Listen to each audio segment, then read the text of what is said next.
Welcome back. It won't be long until we learn who the next pope will be. The Catholic Church will soon begin the process known as the papal conclave. It begins next Wednesday and typically lasts only a few days. But it can last up to a couple of weeks, and it all happens through the College of Cardinals. It involves everything from very secret voting to smoke signals.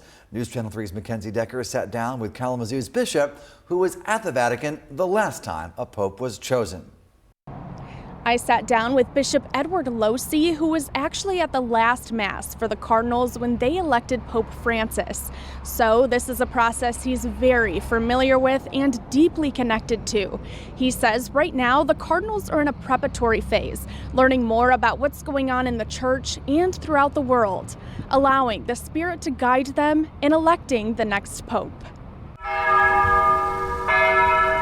The College of Cardinals preparing to elect a new pope. There's a newness, but there's also a continuity. Whoever is elected will be the next successor of St. Peter, but he is building upon everything that came before.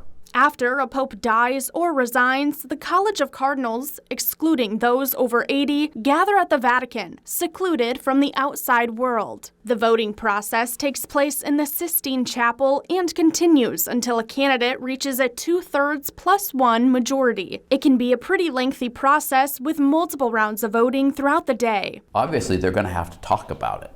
What are the needs? Who is likely to be able to fulfill this role?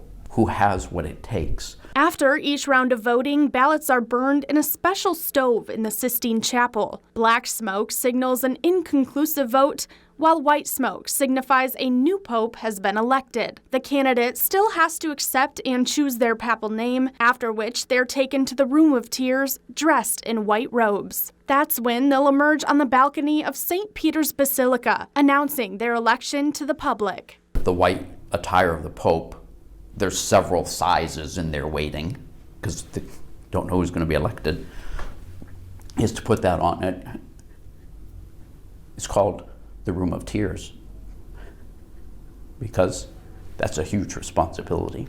Bishop Losi says he expects the next pope will continue the openness that Pope Francis brought to the Catholic Church, saying it's actually the authentic Catholic approach to meet people where they're at. Whoever the next pope will be, the Lord has been preparing this person for years.